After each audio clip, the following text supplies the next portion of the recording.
Camera করে এরকম সকলে না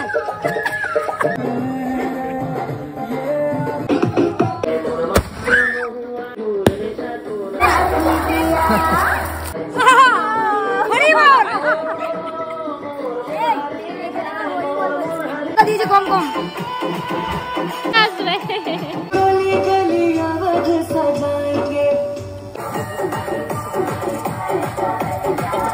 প্রতি বছরের ন্যায় এই দিনটা আমরা ভীষণ দারুণভাবে কাটাই বাসন্তী মায়ের মহানবমী একদিকে আর রামনবমী অন্যদিকে। নবমী অর্থাৎ 6 তারিখ সানডে পড়েছিল। সানডে সকাল সকাল আমাদের নাচের ক্লাস থাকে যেহেতু, তাই বাচ্চাদের ক্লাস করিয়ে স্নান টান সেরে সুন্দর করে সাজুগুজু করে চলে গেছিলাম আমাদের পাড়ার এক ভীষণ সুন্দর মন্দির বজরংবলীর থানে। জয় শ্রীরাম, জয় বজরংবলী প্রণাম করে মন্দিরে পুজো দিয়ে এবার চলে গেলাম মা বাসন্তী মায়ের কাছে। আমার খুব কাছের খুব প্রিয় একজন মানুষ শুক্লাদির বাড়িতে এত সুন্দর নিষ্ঠা সহকারে পুজো হয় আর মায়ের মুখটা দেখতে এত ভালো লাগে যে বলে বোঝাতে পারবো না। গেলে আর আসতে ইচ্ছা করে না, মনে হয় সারাদিনটাই কাটায় মায়ের সাথে। মায়ের ভোগ বিতরণ থেকে শুরু করে আরতি হওয়া, পুজো দেওয়া, অঞ্জলি দেওয়া সব মিলিয়ে তাদের বাড়ির সবার সাথে সেই দিনটা কাটাতে আমার যে কি ভালো লাগে বলে বোঝাতে পারবো না।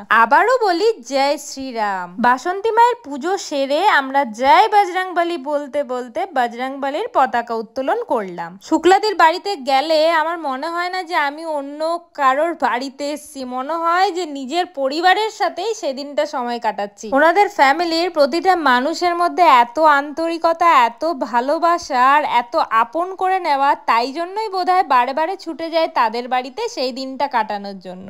মায়ের পুজো শেষ করে আমরা পেট পুজোর উদ্দেশ্যে বসে পড়লাম। আর দেখতে পাচ্ছ গরম গরম ভাত, ডাল আর আলুর চিপস। আর কি চাই দুপুরের মেনুতে। এঁচোড়ও করা হয়েছিল, যেটার ক্লিপস আমি নিইনি। তো দুপুরবেলা খাওয়া দাওয়া সেরে একটু ঘুমিয়ে ঠুমিয়ে সন্ধেবেলা রেডি সেডি হয়ে আবারও চলে এলাম তাদের বাড়িতে মজা করার জন্য। ঠিক সন্ধেবেলা বলবো না, একটু রাত হয়ে গেছিল, কারণ বর্মশাইয়ের ডিউটি ছিল, তাই সে ডিউটি করে আমাকে নিয়ে সোজা চলে গেলাম তাদের বাড়িতে। সব থেকে ভালো লাগার বিষয় একটাই, যে সেই দিন গিয়ে কত মানুষের সাথে আমাদের দেখা হয়, যাদের সাথে হয়তো রাস্তাঘাটে দেখা হয় বা ফেসবুক হোয়াটসঅ্যাপে কথা হয়, খুব একটা দেখাও হয় না। তো সেই দিনটা গিয়ে সবাই মিলে এত আনন্দ করি, এটাই হয়তো মিলন ক্ষেত্র বলে, তাই হয়তো আমরা একজোট হয়ে সেদিনটা ভীষণভাবে আনন্দ করি।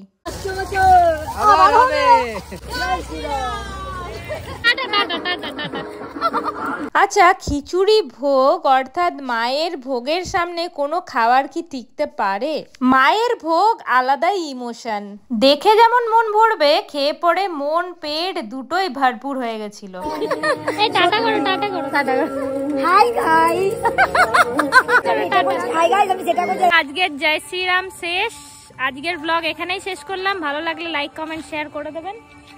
তুমি কিছু বলবা? গুড নাইট বলবা তো বলো। Good night, good night.